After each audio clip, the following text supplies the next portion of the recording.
So, in case you missed it, there's a post-credit scene in the Invincible Season 3 finale. Though, if you tend to skip post-credit scenes, this may not be the show for you. What makes this one special is that it teases a brand new storyline not present in the comics. Since no one knows exactly how it will play out, I thought it would be the perfect time to do what I do best: make some predictions. If you enjoyed this video, be sure to like and subscribe for more Invincible content, and leave a comment with your thoughts on where you see the Damien Darkblood story going. Here's how we'll approach this. First, I'll break down everything we know about the scene and the story. Then I'll analyze what I think Darkblood is talking about, who he's referring to, and how I see it all playing out. Time codes are in the description if you want to jump around. So, Damien Darkblood is a demon detective from Hell who was first seen in Season 1, Episode 2 of Invincible and Issue 8 of the Invincible comics. In the comics, Darkblood has quite a minor role that's almost just a gag. Basically, he finds out Nolan killed the Guardians, but it's way too late, and they kind of laugh him off, and he's never seen again outside of his 2 appearances in issue 8 and 10, other than getting 1 frame in issue 100. This very minor role could be due to the fact that originally, Kirkman planned on revealing that Omni-Man was a villain in issue 25 of the comics. However, editor Jim Valentino convinced him to change the reveal to issue number 7, otherwise they wouldn't make it to issue 25. This change is likely why Darkblood's character seems to basically disappear, as they were likely going to have an arc where he gets to seriously investigate Nolan's involvement in the Guardians' deaths, similar to the role he ended up playing in the show. In the show, they greatly expand his role. He suspects Nolan did it before anyone else does, and only Cecil knows. It's a very interesting side story that ends with Cecil sending Darkblood back to Hell before he can reveal that Nolan killed the Guardians. Afterwards, we get a slight tease that Darkblood may not entirely be gone, but that tease hasn't been touched yet until now. Robert Kirkman has mentioned multiple times in interviews that he would have loved to do another story with Damien Darkblood and Mark going to Hell, but he never got around to it, and he alluded that he would maybe get back around to it eventually. Now it looks like we're getting just that. A story Kirkman had the idea for years ago, but we're just now getting in this adaptation. I think that idea in and of itself is very interesting, and I'm really glad Kirkman is able and willing to expand and improve upon his own material. It made even more sense why Kirkman was doing this when Invincible comic artist Ryan Ottley recently took to Twitter to explain that Kirkman viewed the show version of Invincible as a more revised or refined draft of the story. This is really mind-blowing to me because I think it's pretty well agreed upon by anyone who's read the comics that it's a pretty damn good series, and if Kirkman views that as a first draft, then who knows just how much better the show's going to get. So far, I definitely think this idea of the show being a more refined draft makes a lot of sense, and it makes me think they already have a very good idea of what they want to do for this story. Additionally, I want to point out that if this is an idea Robert Kirkman himself wanted to oversee, it's very likely that he'll be the one writing this episode, which means we'll be in for a treat. Kirkman's writing credits for the show so far have been episodes 1, 7, and 8 from Season 1, 8 from Season 2, and 7 and 8 from Season 3. Which is a good amount of fans' top 5 episodes of the series.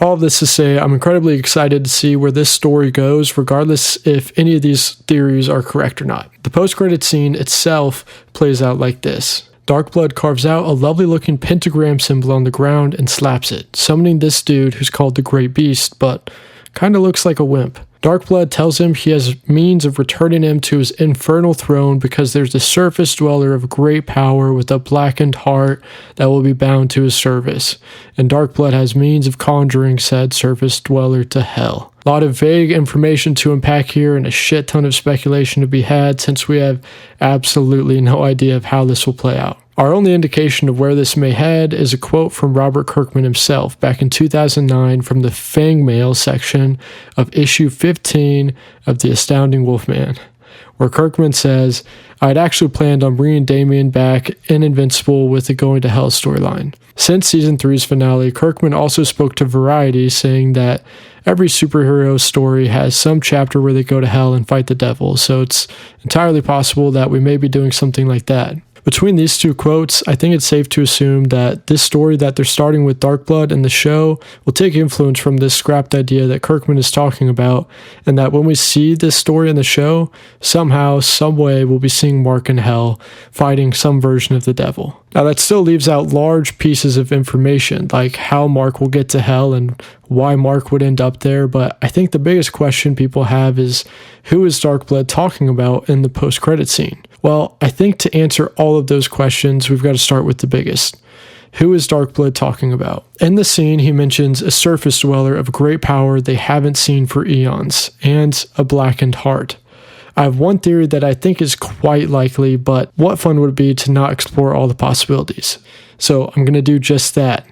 I'll start with who I think it's least likely he's talking about and why, and then I'll work my way up to what I think is the most likely explanation and explain my general theory for how I think the whole story will play out. For each option, we're going to look at how well they fit Darkblood's description and how or why they would make sense for this story. Okay, without further ado, here are the people I believe Damien Darkblood may be talking about.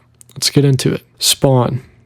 Spawn is another popular Image Comics character who has had crossovers with Invincible in the comics. I don't know a ton about Spawn, but from what I understand, his whole deal is hell and making a deal with a ruler of hell and whatnot, so it could make sense why he may be involved in this story, at least on the surface. He also does fit Darkblood's description of a surface dweller with great power, and I'm guessing he has a blackened heart, or his heart could be perceived as blackened. However, the main reason I don't really see this one being the case is because of the rights of the character, which belong solely to Todd McFarlane, who is kind of famous for being very protective of his characters and their stories, to the point that he created an entire comics company built around just that. Now, obviously, Todd has worked with Kirkman before, so there is precedent that it could happen again, but it would be for a new original story in just the show, and I don't see Todd being too excited for that, unfortunately. But I could be completely wrong, as rights things are changing all the time, and him and Todd could have had an idea years ago or something. Still, I personally think this is probably the least likely of the options. Next, dinosaurs. Dinosaurs is a character from the Invincible comics who is yet to be introduced in the show. If you don't want to know anything about this character, feel free to skip ahead, but I won't spoil anything major about him. Basically, he's a dude who turns into this monster dinosaur guy, and he's introduced shortly after the Conquest fight in the comics. We don't ever really get to learn his origins or where this ability comes from, which is what they could be setting up with the Darkblood story. He also fits the description, strength they haven't seen for eons, like the dinosaurs. Blackened heart? Sure. The main reason I think this one is less likely is because there isn't any existing connection between Dinosaurus and Hell, and I think establishing one will mean they have to maintain it for the rest of the story, and I don't really see them doing that. This next one is a pretty popular one I've seen a lot online, so some of you may be surprised it's so low, but Conquest. Conquest definitely fits the description of great power and blackened heart, and his recent arrival could make sense for sparking Darkblood's interest. They could even change the story to be that this is how Conquest escapes. However, I just don't see them doing this. I don't really see Conquest being conjured to hell, especially almost immediately after his fight with Mark. I think giving such a big supervillain for the series a side quest like this wouldn't really do anything to add depth to the character either. I think it would more likely just kind of confuse fans by crossing the realms of sci-fi Viltrumite threats and supernatural threats. But who knows? I could be way off about this, and it would be cool as hell to see Conquest returning to fight some demons, but yeah, I don't really see it happening, unfortunately. Next, we have Cecil Stedman. Now, this one may seem out there, but hear me out for a second. Cecil is realistically the most powerful individual in terms of resources on the entire planet. His heart could definitely be seen as blackened for having to work with murderers and such. But the main reason I believe it could be Cecil is because Darkblood very likely has a grudge against Cecil, since he's the one who sent Darkblood back to hell. Cecil being brought to hell would be the ultimate revenge for Darkblood, and it could also be what brings Mark to hell to fight the devil, like Kirkman implied we may be seeing. This would be a pretty interesting twist, but all we really have to go on is that maybe Damien wasn't referring to physical strength, so I still think it's pretty unlikely. I also don't really know how a human would survive in hell, but who knows. Next on the list is just a new character altogether. Since this is a brand new storyline that's already introduced one character, I don't think it's unreasonable to expect some other brand new characters being introduced. I will say the scene feels like it's written in a way that it's implied we know who he's talking about, but that could just be to throw us off, or it could even be seen as teasing a new threat if you look at it that way. I don't really have much evidence for or against this one since it's more abstract of an idea, but I think it's more likely than people think that it's just a new character being introduced, but who knows. Next is another kind of abstract one, but I think Damien could just be lying. We literally have no context for this scene, so we do not know what Damien's goals are or how he plans to achieve them. Hell, we barely know who he's talking to. What we do know is that in Season 1, when we last saw Darkblood, he was working in favor of justice and he didn't want to return to Hell. Now we see him in Hell promising the Great Beast, someone with great power will serve him. I think it's a little naive to just assume that Damien just had a change of heart in Hell and now he wants to work for the boss of Hell. I think it's not unreasonable to assume that Damien could be lying to this guy in an attempt to escape Hell himself or in an attempt to take this guy down. There's more precedent that this would be the case than there is that he's just loyally working for this guy now. If we know he could have ulterior motives or he could just be lying to this dude, why would we take everything he says as fact? Maybe there's no great powerful being with a blackened heart at all. No one really knows and no one will know until we get some context for the scene because as of right now, there's none. And that leaves things very ambiguous, but I could definitely see the context revealing that Damien has ulterior motives or is just lying about something to this guy because of his past. Next on the list is one that I think makes a lot of sense. Doc Seismic, or the only other person in the entire series that uses the term surface dweller regularly. The fact that Damien is using this term makes me believe that Hell is just underground somehow. Otherwise, they'd probably use terms like realms or dimensions or something. This isn't even that crazy when all we know about the underground in this universe is that it's way bigger than we think and there's monsters with crazy strength in there. We know all of this information because of one character, Doc Seismic. You may be thinking, he's not all that powerful, is he? Well, he did bring pretty much all of North America's heroes down on his own, and if he's in charge of these giant monsters, then who knows how powerful he could really be. Slight spoilers for the comic coming, so if you don't want to know anything, just skip ahead like 5-10 seconds. We also know he gets this crazy power boost in the comics as well, which already looks very Hell related. This could be how they connect the two stories, or could be how they explain that. Even if Doc Seismic is not who Damien is talking about, I think it's next to impossible that this story doesn't intersect with Doc Seismic in some way. If Hell is underground, it would be weird to not have any crossover with our one underground guy. If it's not underground, why does it look and sound like it is? It could just be a big coincidence, but I would definitely expect at least a mention or a cameo from the Doc with this one. Anyways, let's move it on to the person I think it most likely is and how I think the story will play out. Omni-Man. With an asterisk, come back to that later. The more I've worked on this video and thought about all of this, it almost seems like a given that this is who Damien was talking about. If this seems far out there, just hear me out. I promise it'll all make sense.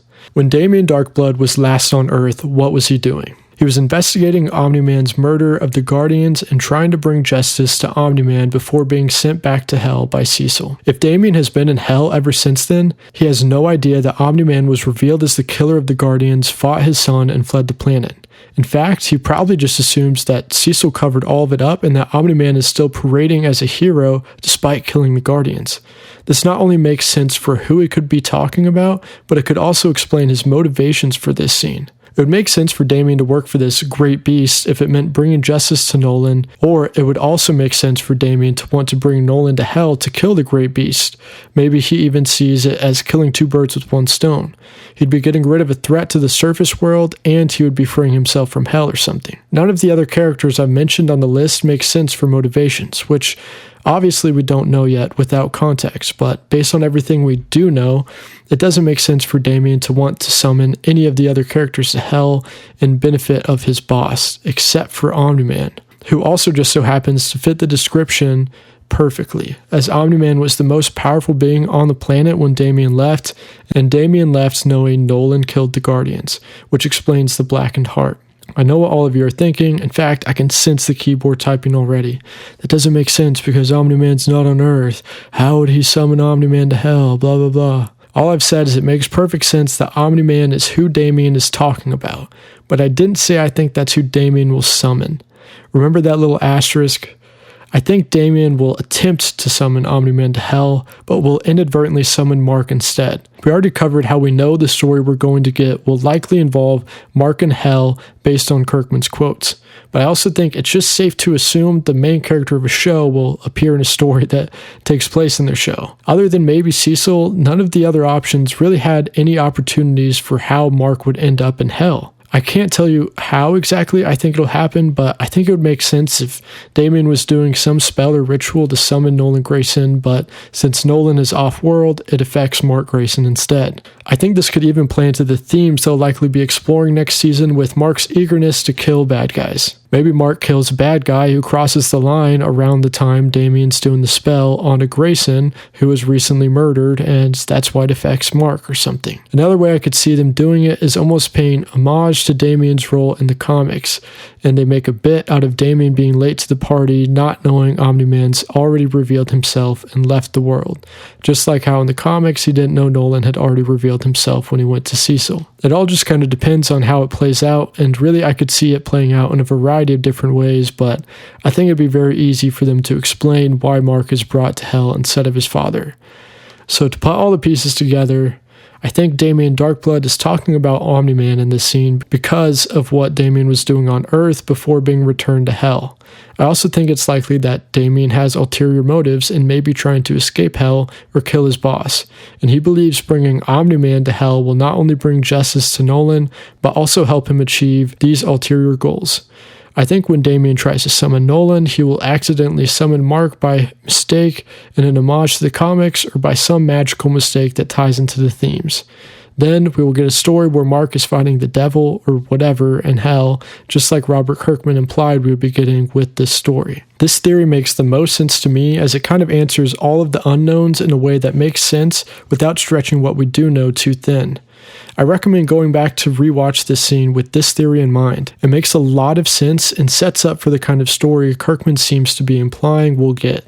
However, I do just want to mention that I could be way off with this, and none of the options I listed are correct, and that is totally okay. Definitely don't want to build up any fan expectations around these theories. I just wanted to discuss all of them as speculation is a lot of fun, and this time all of us, comic readers and show-only fans, are in the same boat together. Well, I think that will do it for us today. I hope you guys enjoyed this video, and if so, you should definitely leave a like and drop a comment on what you think will happen with this Damien Darkblood storyline next season. If you haven't already, you should subscribe to this channel as I continue putting out new Invincible content weekly. My Season 4 predictions video is currently in the works, and I'm very excited about it. But until then, I will see you later. Peace.